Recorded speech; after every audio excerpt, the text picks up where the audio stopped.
எல்லோருக்கும் வணக்கம். நம்ம இப்போ என்ன பார்க்க போகிறோன்னா, இப்போ நம்ம சாப்பாடு இல்லைனா என்ன பண்ணுவோம்? நீங்களாம் என்ன பண்ணுவீங்க? வீட்டில் இருக்கோம், வீட்டில் இல்லைன்னா கடைக்கு போவீங்க, கடையில் இல்லைன்னா விவசாயம் பண்ணி எடுத்துப்பீங்கன்னா அங்கேயும் விவசாயத்துலேயும் இன்னும் வரல, கடையிலையும் இல்லை, வீட்லேயும் இல்லை, எங்கேயுமே சாப்பாடில் என்ன பண்ணுவீங்க? விலங்கு மாதிரி நீங்கள் இன்னொரு விலங்கை வந்து அடித்து கொண்டு நீங்கள் சாப்பிடுவீங்க. ஸோ அதே மாதிரி நபிபியால் வந்து அந்த மாதிரி தான் நடந்திருக்கு. ஸோ இப்போ அதே மாதிரி நடந்ததுக்கப்புறம் இப்போ ரொம்ப வறட்சி காரணமாக ஜிம்பாப்வேலையும் இப்போ வந்து பொதுவான உணவே இல்லாதனால அந்த நாட்டு அரசாங்கம் என்ன பண்ண போகுதுன்னா, அந்த நாட்டில் வந்து யானைகள் வந்து அதிகம், சரிங்களா? ஸோ அதனால்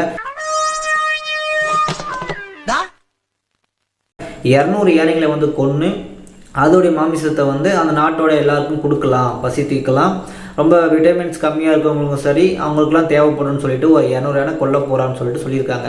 ஸோ இதுக்கு முன்னாடி வந்து 1988லையும் யானைகளை கொண்டு வந்து உணவே இல்லாதப்போ இதை வச்சு தான் சமாளித்தாங்க.